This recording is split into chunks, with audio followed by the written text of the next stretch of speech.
Merci. Alors, on pourrait se demander pourquoi choisir ce sujet, parce que finalement, on connaît tous nos arbres décisionnels, on sait ce que c'est un arrêt cardiaque, donc est-ce que c'est vraiment utile pour un anesthésiste réanimateur, jeune ou vieux, de parler d'arrêt cardiaque sous anesthésie? Eh bien, je pense que oui, parce qu'en fait, c'est un événement rare, heureusement, mais les causes sont particulières. On n'a pas toutes les directives qui existent sont faites pour les arrêts cardiaques dans le métro, en rue, à domicile, pas dans un milieu comme le bloc opératoire. Donc il y a peu de directives, ou même pas de directives du tout. En général, les causes sont évitables ou en tout cas prévisibles, et donc on pourrait peut-être éviter d'arriver jusqu'à l'arrêt cardiaque. Et le traitement peut être différent et plus spécifique. Et enfin, on devrait avoir un meilleur pronostic vital. Ce n'est pas toujours vrai. On a tous eu des cas qui, bien que tout à fait équipés, dans les meilleures conditions, déjà intubés, ils nous filent entre les doigts. Donc je vais d'abord vous faire un bref résumé de l'épidémiologie récente. Vite passer en revue ces arbres décisionnels avec un œil d'anesthésiste, et puis parler de situations spécifiques que nous pouvons rencontrer quasiment tous les jours avant de conclure. Alors dans les études anesthésiques, l'arrêt cardiaque s'est défini comme la nécessité de réaliser un massage cardiaque externe avec ou sans défibrillation. Alors nous savons tous que c'est un index grossier de la morbidité anesthésique. Il y a beaucoup de situations où on a des grosses sueurs froides, où on fait des choses sans en arriver jusque-là. Donc c'est un index comme un autre, mais soit. Le but ici n'est pas de critiquer l'index, c'est de voir les causes qui sont rapportées dans la littérature. Et donc, il y a cette étude qui a été publiée l'année passée dans Anesthesia Analgesia, qui est le résultat de Wake Up Safe. Wake Up Safe, c'est des données qui sont collectées par 29 hôpitaux tertiaires américains. Donc, hôpitaux tertiaires, c'est des gros hôpitaux où on fait des cas complexes. C'est aussi des hôpitaux d'enseignement. Donc, on a un petit peu de tout. Ce n'est peut-être pas tout à fait représentatif de ce qui se passe dans les hôpitaux généraux, mais en fait, prenons ça comme base. 1 million d'anesthésies sur 5 ans. Il y a eu 531 arrêts cardiaques dans la série, soit à peu près 5 pour 10 000 cas.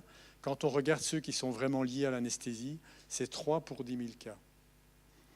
La mortalité, 10 fois moins, 0,3 pour 10 000 cas. Donc, dans les études POCA qui ont été publiées au début des années 2000, c'était 20-25% de mortalité. Donc, il y a eu des progrès. Pourtant, si on regarde bien, on voit que, en fait, la mortalité doublait si ces arrêts cardiaques avaient lieu la nuit ou le week-end. C'est des urgences, c'est peut-être des gens moins expérimentés. On ne sait pas, on n'a pas les causes, mais gardons ça en tête. Les causes, c'est illisible, je sais bien, je vous fais un petit résumé. Il y a les causes premières, c'est les causes cardiovasculaires. Hypertension artérielle pulmonaire, décompensation cardiaque. Il y a eu des cas de chirurgie cardiaque certainement, mais rappelez-vous la myocardite. Rappelez-vous la myocardite chez l'enfant qui vient pour une appendicite. Il y en avait peut-être dedans. Des embolies, 10 fois des embolies gazeuses, des hémorragies, des hypovolémies sans doute mal compensées, des troubles du rythme. Problème respiratoire, 35% des arrêts cardiaques, c'était « je ne peux pas intuber, je ne peux pas oxygéner ». Rappelez-vous les algorithmes qu'on a vus tout à l'heure. Une intubation d'œsophage, oh, mince.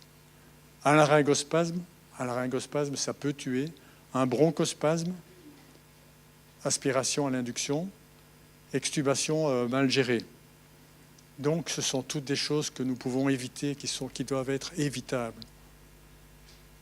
Grands hôpitaux américains. Ça peut être aussi médicamenteux. Il y avait, vous voyez, 6 erreurs médicamenteuses qui ont causé des arrêts cardiaques. Donc, ça fait un petit peu peur. Si on fait une synthèse de tout ça, donc incidence 3,3 pour 10 000, facteur de risque moins d'1 an, les urgences, chirurgie cardiaque, évidemment, c'est des cœurs qu'on a manipulés, ASA 3 ou plus. Les causes plus fréquentes sont évitables, je vous rappelle, perte de contrôle des voies aériennes, laryngospasme, hypovolémie sous-estimée, hyperkaliémie en cas de transfusion massive. Il y a aussi des causes chirurgicales, l'hémorragie, le polytrauma, la malformation cardiaque complexe, l'embolie. Et qu'est-ce qui se passe en salle de réveil? Ils ont fait une étude spécifique sur ce qui se passe en salle de réveil. Ça peut être intéressant pour nous aussi. Donc à peu près 5% des arrêts cardiaques de toutes ces séries ont eu lieu en salle de réveil, avec une mortalité 10 fois plus élevée que ce qui se passait au bloc. 10 fois plus élevée que ce qui se passait au bloc. Et en général, c'est des effets, des problèmes respiratoires, et dont 70% étaient prévisibles. Donc un arrêt cardiaque en salle de réveil, c'est méchant et ça peut avoir des conséquences pires. Donc nous devons bien équiper nos salles de réveil avec des gens compétents. Un petit peu sur les règles de reprise, de récupération d'un arrêt cardiaque. Qu'est-ce que ça nous dit, les directives de Pediatric Advanced Life Support? D'abord, il faut reconnaître que quelque chose ne va pas. Problème de vigilance, savoir que quelque chose ne va pas et qu'on doit faire quelque chose rapidement. Et c'est quoi? C'est la bradycardie, une hypotension ou un problème de mesure de tension artérielle. Le tensiomètre ne marche pas, qu'est-ce qui se passe? Non, s'il marchait avant, c'est qu'il y a peut-être plus de tension à mesurer. Un problème de saturation, on change de le capteur de 2 doigts toutes les 5 minutes, c'est peut-être un problème de perfusion de l'enfant, un problème de capnomètre. Il faut agir, il faut être bien sûr symptomatique, mais causal aussi. Il y a une bradycardie, il ne s'agit pas que de donner de l'atropine. Pourquoi est-ce qu'il est bradycarde? Donc il faut faire les deux. Et bien sûr, réévaluer régulièrement l'efficacité du traitement. Et si ça ne répond pas au traitement, peut-être qu'on s'est trompé de diagnostic, il faut refaire la boucle. Pouvoir se remettre en question, si l'enfant ne répond pas au traitement, peut-être que je suis parti sur une mauvaise piste. Diagnostic d'ARCA ou de pré-arrêt cardiaque. Est-ce que j'ai un pouls? Si je n'ai pas de ligne artérielle, est-ce que j'ai un pouls palpable? Si je n'ai pas de pouls palpable au niveau radial, c'est dangereux. Il faut faire tout de suite quelque chose. Donc il faut avoir un pouls accessible. Un endroit où on peut toucher l'enfant. Si on a bien sûr l'ECG, regardez le rythme. On peut avoir de temps en temps une activité électrique sans pouls. On a encore un ECG, mais il n'y a rien qui circule. Ça va arriver bientôt. Et bien sûr, on peut regarder aussi la saturation et le capnographie, qui sont des reflets indirects de la circulation du débit cardiaque. Mais attention, il y a toujours un délai de réponse. Vous savez bien, quand vous essayez d'intuber et que ça ne va pas, que parfois l'enfant ne désature qu'après l'intubation et que vous avez déjà ventilé, parce qu'il y a un délai de réponse de votre saturomètre. Vous devez le connaître, ce délai de réponse, pour éviter les catastrophes. On sait aussi que chez l'enfant, en cas d'hypovolémie, l'hypotension est un signe tardif, on l'a montré tout à l'heure, d'hypovolémie ou d'insuffisance circulatoire. Et j'ai déjà parlé du délai de réponse de nos monitorages. Qu'est-ce qu'on a comme signe? Bien sûr, on a une tension artérielle basse, une fréquence cardiaque basse ou élevée, ça dépend dans quel contexte on est. On peut regarder le temps de récupération capillaire, mais si l'enfant a froid, qu'on n'a pas bien réchauffé, on perd un signe. Et bien sûr, toujours, attention, est-ce que j'ai un pouls capillaire et quelle est sa puissance? Je suis un vieil anesthésiste, j'ai toujours un pouls à portée de main, parce que sinon, je ne me sens pas tranquille. Et tout ça doit être interprété dans le contexte de l'anesthésie. Qu'est-ce que j'ai donné comme médicament? De la chirurgie, qu'est-ce qu'il fait? Qu'est-ce que le chirurgien fait? Il faut regarder, et des comorbidités de l'enfant. Est-ce qu'on a des tensions systoliques seuil? Il y a une bouteille à encre, on pourrait en parler pendant 2 heures. C'est des valeurs qu'on vous a déjà données. Sous anesthésie, on a une tolérance. On peut aller, les gens disent, jusqu'à 20% en moins. Mais ça dépend du contexte. Si l'enfant a une hypertension intracrânienne, non, il faut changer son seuil. On a déjà montré aussi que la réponse à l'hypovolémie chez l'enfant est différente de chez l'adulte. Les volumes sont plus petits, mais par rapport au volume sanguin, c'est plus important. Donc, par exemple, ici, l'enfant n'a pas baissé sa tension qu'après une perte d'environ 40% de volémie, mais il aura commencé à tachycardiser plus tôt. Mais une fois que sa tension chute, ça va très vite. Chez l'adulte, on a une chute de tension plus précoce et plus progressive. Donc il faut réagir vite pour éviter les catastrophes. Nouvelle directive, voilà, des choses que vous connaissez. Un rapport compression-ventilation de 15/2, des compressions à peu près 100 à 120 par minute, et une fréquence ventilatoire lente. On a tendance, parce qu'on a l'habitude des fréquences élevées de ventilation chez l'enfant, à ventiler vite. Non, il faut laisser le temps au cœur de se remplir. Si vous comprimez un cœur vide, ça ne sert à rien. Donc des fréquences à 10 à 12 par minute. Vous êtes en bloc opératoire, vous avez un capnot. Quand vous devez essayer d'avoir un capnot au-dessus de 10 à 15 mm de mercure. Dès qu'il y a un retour à la circulation spontanée, diminuez la FiO2 pour éviter les problèmes de toxicité de l'oxygène, pour garder une saturation entre 94 et 98.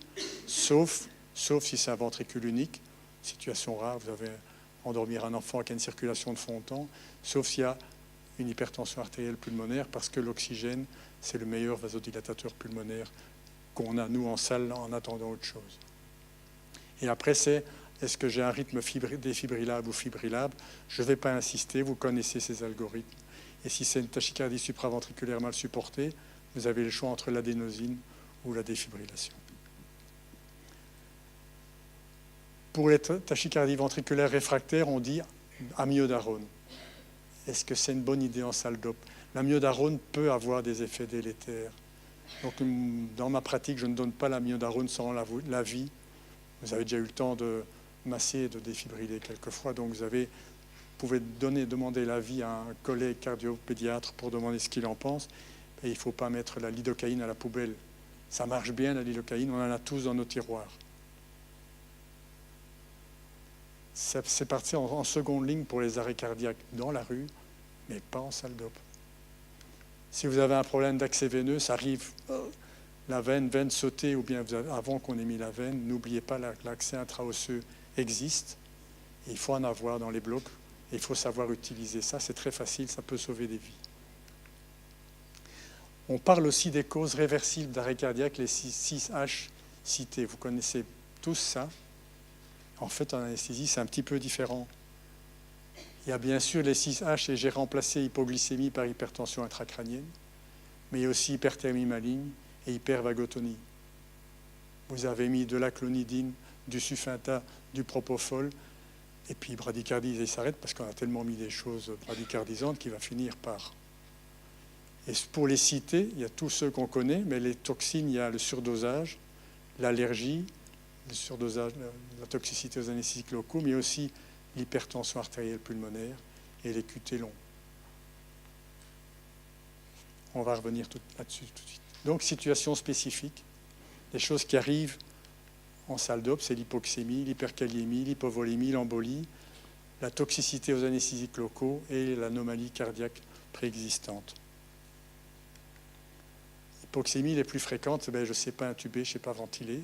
Et donc, comme on l'a dit tout à l'heure, c'est des situations à éviter.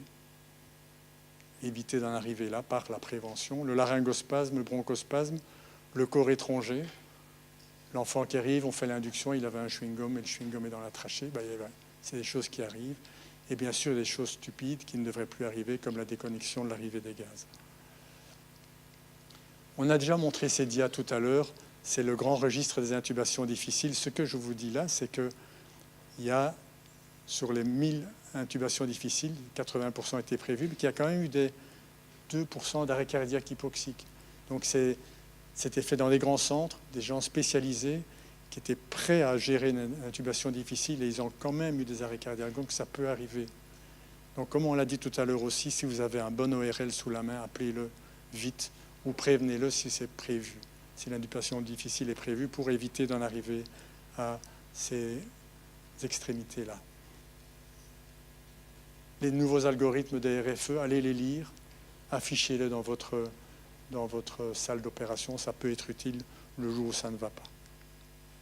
Et bien sûr, il faut prévenir, et vous voyez toujours la même chose, bien examiner les enfants, les regarder de profil pour voir un micro-rétrognatisme. Situation particulière, les enfants qui ont une masse médiastinale antérieure. Masse médiastinale antérieure, c'est un gros drapeau rouge, il faut faire attention. Tout peut arriver parce que cette masse comprime les vaisseaux, comprime les voies aériennes, et quand vous allez l'endormir, il y a une perte de tonus et vous risquez de ne plus pouvoir l'intuber, pas pouvoir le ventiler pour parvenir à l'intuber. Donc il faut être très prudent. Ça ne veut pas dire qu'il ne faut pas les endormir, mais il faut réfléchir, il faut voir le scanner thoracique avant de les endormir. C'est des enfants qui ne sont pas en bonne santé, ils arrivent avec leur lymphome de Hodgkin ou un truc comme ça. Donc on a une urgence onco et il faut discuter avec les oncologues. Hyperkaliémie, les causes d'hyperkaliémie chez l'enfant, la rhabdomyolyse aiguë, utiliser de la cellocurine chez le brûlé récent, on connaît tous ça. mais de temps en temps, on oublie. La transfusion massive, vous transfusez avec des prolongateurs fins, vous transfusez à la seringue, ça provoque de l'hémolyse. Donc, en plus du potassium qui était contenu dans la poche, vous rajoutez du potassium que vous produisez par l'hémolyse, ça peut provoquer une hypercalémie. Donc, si vous voyez que des signes d'hypercalémie à l'ECG ou que vous avez un dosage biologique de potassium, vous pouvez donner du glucose et insuline dès que ça monte au-dessus de 5,5 parce qu'après, ça va très très vite. Si vous avez beaucoup de sang à donner, vous pouvez le laver, le sang de banque, dans un self-saver. Ça marche très bien. Vous allez perdre un petit peu de facteurs de coagulation, mais à ce point-là, vous devrez quand même mettre du plasma et des plaquettes ou du fibrinogène, mais vous ne mettrez pas de potassium. Le déclampage d'un gros vaisseau, ça c'est pour ceux qui font les transplantations. La levée d'un syndrome de compartiment abdominal. Cet enfant a un ventre sous tension. Quand on va lever ça, le chirurgien ouvre le ventre, on enlève la pression, la veine cave inférieure se vide dans le cœur, il y a plein de saletés, acide, hypercalémie, arrêt cardiaque, ça arrive. Et alors le syndrome de lyse tumorale, donc c'est le même enfant avec son Hodgkin qui vient, il y en a qui font des lyses tumorales spontanées, donc ils ont tellement de cellules qu'elles sont en apoptose, elles meurent et elles libèrent du potassium. C'est une hypercalémie qui n'arrête pas. Et si on n'y pense pas, on peut avoir très difficile à les rattraper, et bien sûr les hémolyses aiguës. Un petit mot sur la rhabdomyolyse aiguë, dans le cadre des myopathies. Donc ça arrive en général chez des garçons qui ont une dystrophineopathie méconnue, c'est-à-dire une maladie de Duchenne ou de Becker. Ça arrive chez 1 sur 3500 garçons. Donc c'est pas rare. Et il faut savoir, comme j'ai dit ce matin, 50% des cas, c'est une nouvelle mutation. Donc vous n'avez pas d'histoire familiale. Bien sûr, si on vous dit son grand frère a une maladie de Duchenne, vous allez faire gaffe, on va voir, et les pédiatres auront déjà cherché les mutations. Mais ici, vous n'avez pas de critères d'appel. Donc, souvent, pas d'histoire familiale et un diagnostic tardif. Vous lui mettez du Sévo, avec ou sans cellocurine, et vous avez d'un coup toute la panoplie des troubles du rythme cardiaque qui passent sur votre ECG, vous vous demandez ce qui arrive et puis il s'arrête. Si ça arrive, donc il n'y a pas d'hypoxie, c'est dans un ciel bleu. Premier diagnostic, c'est de l'hypercalémie. Je traite l'hypercalémie. Pourquoi c'est important? Parce que c'est la seule indication de calcium dans la réanimation de l'arrêt cardiaque. Vous donnez du calcium, vous réversez l'effet du potassium. Et bien sûr, vous faites toutes les manœuvres qu'il faut, mais sans calcium, ça ne marche pas. Vous pouvez aussi avoir des trucs bizarres. Torsade de pointe, qu'est-ce que c'est? Vous voyez, c'est une image comme ça. Ça arrive de temps en temps. C'est des choses rares. Mais quand vous voyez un truc comme ça, qu'est-ce qu'on fait? Souvent, ça passe tout seul. J'en ai eu 2. Une torsade de pointe. Le temps que vous preniez, vous allez dans votre tiroir pour prendre le magnésium, c'est fini. Vous pensez que ça marche avec du magnésium. Donc, si c'est récurrent, magnésium. Vous ne faites pas le diagnostic. Là, vous traitez. Et puis, vous avez dans votre tête, vous essayez d'enregistrer ça pour le cardio. Et puis, vous continuez. L'hypovolémie. L'hypovolémie, elle peut être évidente. Ça saigne. Et vous ne parvenez pas à suivre. Elle peut être cachée, insidieuse. On fait de la plastique ou de l'orthopédie et voilà. Il y a une hypovolémie qui s'installe. Et puis d'un coup, il devient bradycarde et tout le monde vous dit pourtant, ça allait bien jusqu'à présent. Et, oui, mais rappelez-vous, l'installation brutale, ça peut être iatrogène, c'est le chirurgien, comprime la veine cave. Regardez ce que fait le chirurgien. Ça peut être un collapsus de reventilation. On y pense tous pour les personnes âgées, le vieux BPCO qui arrive en décompensation cardiaque, ça peut arriver qu'un enfant. Il arrive en salle d'urgence avec un corps étranger ou une obstruction aiguë des voies aériennes, on le prend en salle, on l'intube, tout le monde est content, on ventile, poum. C'est un collapsus de reventilation. Il faut reventiler gentiment, progressivement. Fonctionnel, perte de l'onde P pendant l'induction au Sévo. Si vous regardez bien les ECG, ça arrive souvent. Ça arrive souvent. Il faut faire attention parce qu'il y en a qui n'aiment pas du tout, ce sont les trisomiques 21. Eux, souvent, ils perdent leur onde P. Le temps que vous dites qu'il a perdu son onde P, 2 cycles plus loin, ils sont en bradycardie grave et ils peuvent faire un arrêt. Ils n'aiment pas du tout. Donc attention, chez les trisomiques 21 avec le Sévo, ça peut vous poser des petites frayeurs. Qu'est-ce qu'on va faire? Vous voyez, voilà. pas d'onde P. Donc vous devez avoir une dérivation sur laquelle vous voyez l'onde P. Pourquoi est-ce que c'est grave? Parce que l'onde P, ça correspond à la contraction de l'oreillette, et c'est à peu près 20% du remplissage ventriculaire. Donc il faut être vigilant, regarder ce qui se passe dans le champ opératoire, pouvoir palper un pouls. Traitement, en cas d'hypovolémie, on donne 20 ml/kg de ce que vous voulez, mais vite. Perte de l'onde P, s'il n'y a pas de réponse rapide à une diminution de la concentration aspiratoire de CO, vous donnez un peu d'atropine. Embolie. Donc dans l'étude Wake Up Safe, c'était à 19 cas sur 131 d'arrêt cardiaque, c'était une embolie. Et dans 10 de ces cas, c'était de l'air, probablement des célioscopies. Mais il faut penser à toutes sortes de choses. Ça peut être vous, une perfusion mal purgée. Ça arrive. Quelqu'un a oublié de purger une partie de la perfusion. Vous branchez, il y a du liquide qui sort du prolongateur, mais entre le robinet et le reste, on a oublié. Et baf, il reçoit 2, 3, 4, 5 millilitres d'air, ça peut suffire. Chirurgie intracrânienne, bien sûr, s'il y a des veines ouvertes. Laparoscopie, ça peut être du CO2 ou de l'air, ça dépend ce que le chirurgien injecte. Et toute injection d'air chez l'individu, et bien sûr, ça peut être une embolie graisseuse. Embolie d'air ou de CO2, qu'est-ce qu'il faut faire?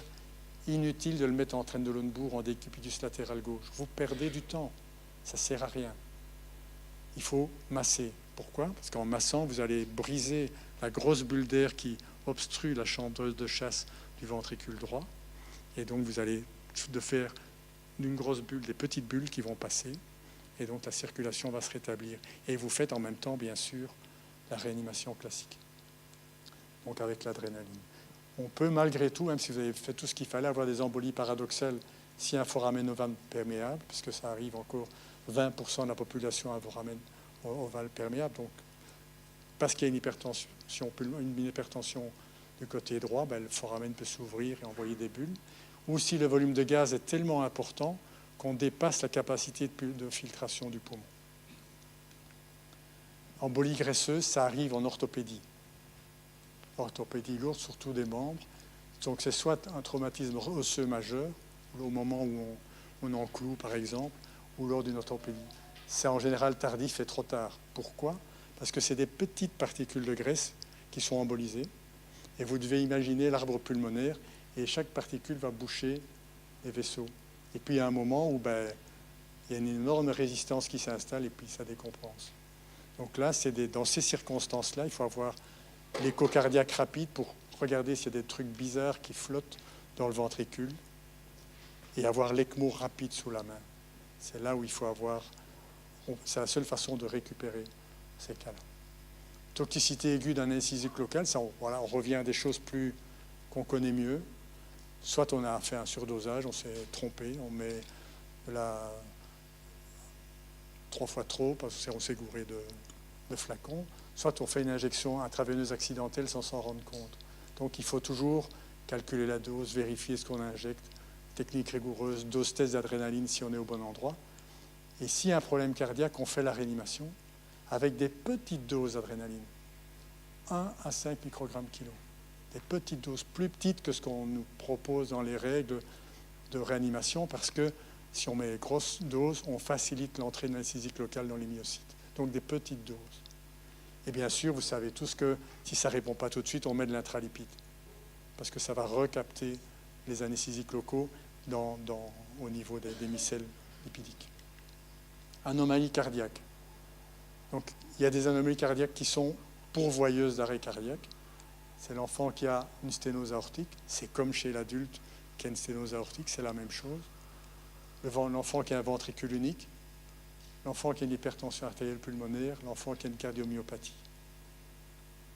Vous le savez à l'avance. Si vous n'êtes pas à l'aise, téléphonez à quelqu'un qui fait de la chirurgie cardiaque, à un collègue qui connaît ça et qui va vous donner des conseils. Ou demandez qu'on transfère l'enfant là.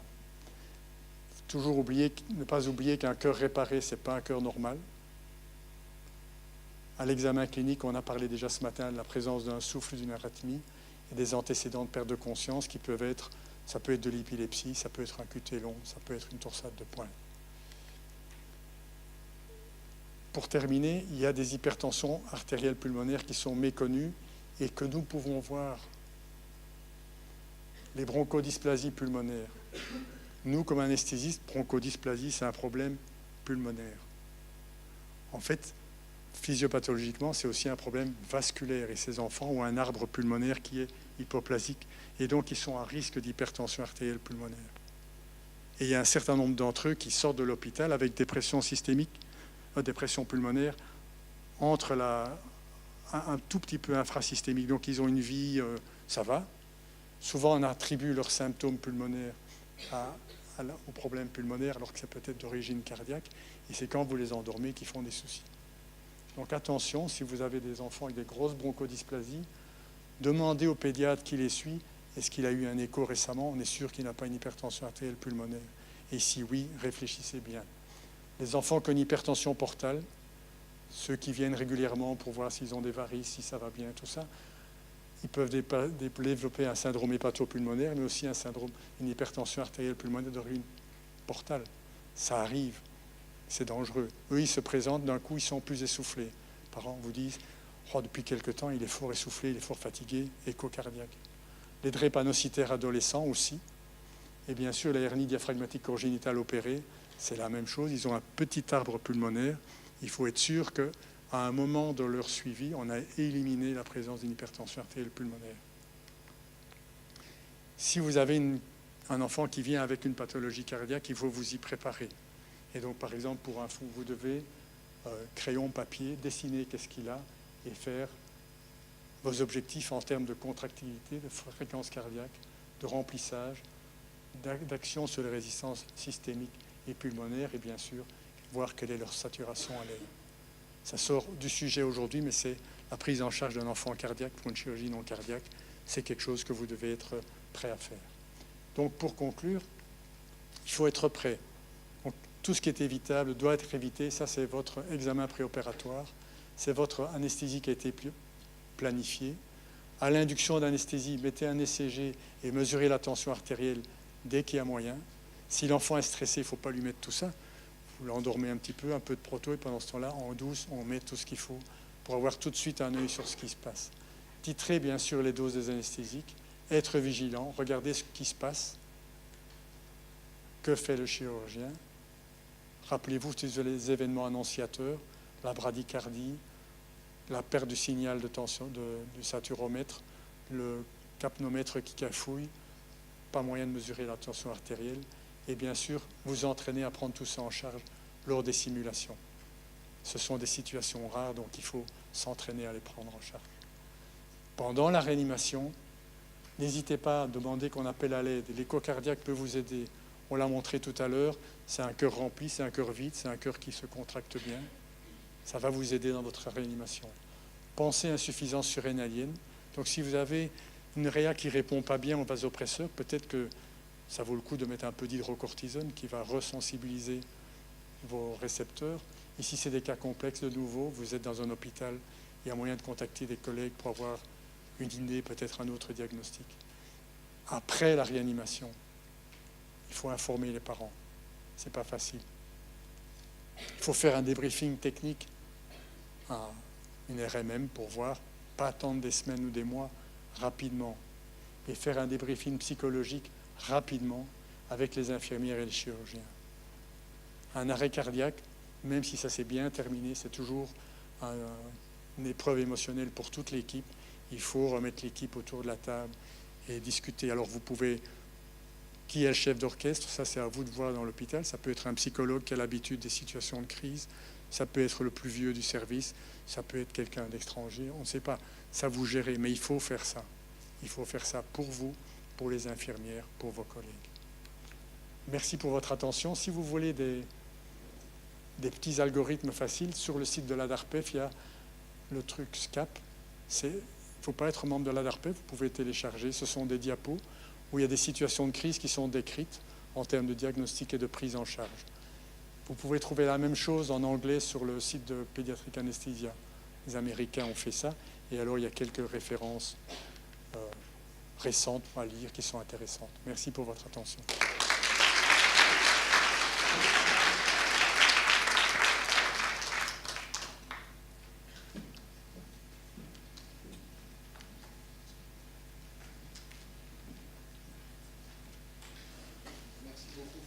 nous entendez?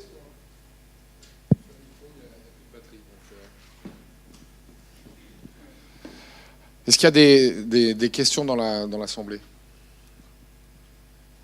Non? Alors peut-être pour lancer la discussion, un mot sur l'arrêt cardiaque en décubitus ventral. Ça peut survenir dans un certain nombre de situations. Évidemment, il faut le retourner rapidement, mais est-ce que c'est intéressant de débuter le massage cardiaque sur un patient en décubitus ventral? On peut le faire, on peut le démarrer tout de suite. Ça peut faire gagner le temps que les gens s'organisent pour le retourner. On peut gagner 1 minute ou 2 de temps de non-circulation. Il faut pousser entre les omoplates. Ça, par exemple, dans les scolioses, les choses comme ça peut arriver.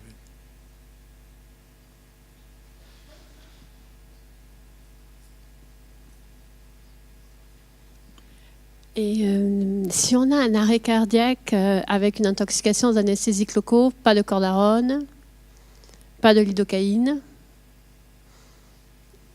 qu'est-ce qu'on fait? On fait l'intralipide. Ça marche bien. Il m'est arrivé, quand j'étais très jeune, de faire quelque chose qui est... À l'époque, on n'avait pas l'intralipide, on ne savait pas que l'intralipide, ça marchait. Donc, j'ai vu une intoxication aiguë à la bupivacaïne. Donc, une tachycardie ventriculaire à la bupivacaïne.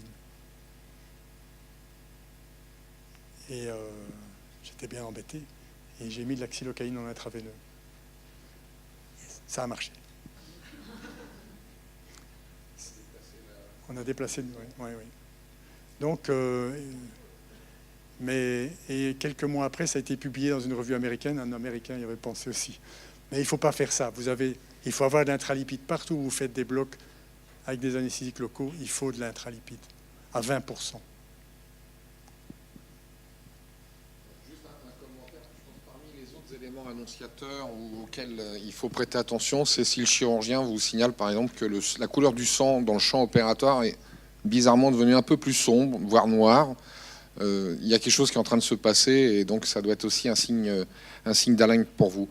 La question que j'ai, Francis, tu as évoqué les arrêts cardiaques en salle de réveil en disant que c'est beaucoup plus grave puisque la mortalité, on l'a vu, c'est x10 et en particulier, ils sont d'origine respiratoire. Est-ce que tu peux un peu développer? C'est le malade qu'on a extubé, qu'est-ce qui s'est passé? Enfin, est-ce que tu as des informations plus précises? Dans l'article, malheureusement, dans leur système de collecte de données ne permet pas d'aller, parce que c'est anonymisé par rapport aux patients, mais aussi par rapport à l'hôpital. Donc on ne peut pas retrouver, et c'est dommage qu'on ne puisse pas retourner au dossier pour voir exactement ce qui s'est passé.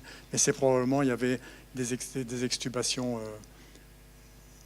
inappropriées, probablement des laryngospasmes, des choses comme ça. Et il y a un moins bon pronostic parce qu'on est en salle de réveil, on est moins bien installé. Parfois, c'est au moment où on fait la transmission et les gens sont moins attentifs. Donc, il y a plusieurs patients aussi à surveiller en même temps. Donc, méfiez-vous. On a la même chose en salle de réveil chez l'adulte et il y a eu un beau travail qui a été fait il y a quelques années qui montre bien que l'hypoxémie qui survient en salle de réveil, elle est fréquente. Elle est souvent pas dans les premiers moments. Elle a un pic de survenue à la première heure post-opératoire, à la première heure, d'accord. Et du coup, elle est extrêmement fréquente. Alors, elle est d'autant plus fréquente que vous avez eu des morphiniques et des curares, mais elle existe aussi chez les autres malades qui ont eu une loco-régionale, seule, sans sédation. Donc ça, c'était très surprenant. Et elle existe aussi chez les malades qui n'ont pas eu du tout de curare ou pas eu du tout de morphinique et qui ont eu un hypnotique seul. Donc, on est sur des mêmes choses et très probablement, en salle de réveil, on s'expose à une surveillance moins intensive que ce qu'on pense et des événements qui surviennent peut-être pas quand on les attend, mais peut-être un tout petit peu plus tard. Et au moment où on relâche notre vigilance et on se dit il est prêt pour remonter. J'ai encore une question, j'ai plein de questions, mais on a parlé tout à l'heure de l'ECMO. Dans l'arrêt cardiaque réfractaire qui survient au bloc opératoire, est-ce qu'il y a une place, est-ce que tu as une expérience de passer des manœuvres de réanimation à la mise en place d'une ECMO chez certains patients? Ça dépend de façon critique d'avoir une équipe d'ECMO sur place. Donc en gros, d'avoir une équipe qui fait de la chirurgie cardiaque. Et on avait cette chance à Bruxelles. On a eu 2 ou 3 patients comme ça. Ils sont à 80 mètres, donc on dit on a un souci. Ils viennent avec la machine d'écho transœsophagien ou transthoracique. Il y a un diagnostic, hop, on appelle les chirurgiens. La machine d'ECMO est près de 24 heures sur 24 pour la chirurgie cardiaque. Et en une demi-heure, c'est fait. Mais donc, il y a 2 choses. Il faut y penser, savoir qui appeler et leur donner le temps. Il y a un temps incompressible où il faut venir, s'installer, trouver le chirurgien, tout ça. Mais si vous n'avez pas d'ECMO sur place, comme on l'a dit tout à l'heure, il faut anticiper largement. Et si on a l'ECMO sur place, ça serait quoi les situations? Ça pourrait être des cardiomyopathies, de l'HTAP? C'est ça, et les embolies graisseuses. Les embolies graisseuses. On avait. Parce que l'embolie graisseuse, il leur faut 3-4 jours. Hein. Ils ont une CIVD, ils ont plein de trucs, du bronchospasme. Et donc ça permet de passer le cap et d'espérer que ça aille mieux.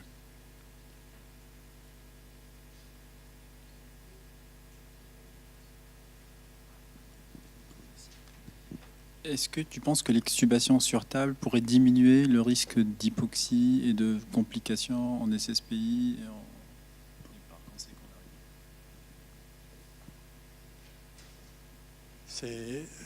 On a souvent comparé l'anesthésie à l'aviation.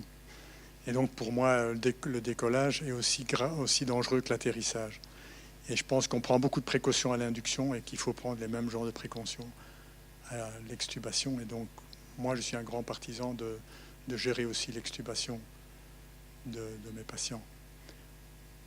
Bon, il y a des exceptions. Si le patient est froid, curarisé, tout ça, c'est autre chose. Là, on peut différer l'extubation en salle de réveil, mais il faut avoir quelqu'un à côté qui sait gérer une extubation et des incidents d'extubation, donc laryngospasme et tout ça.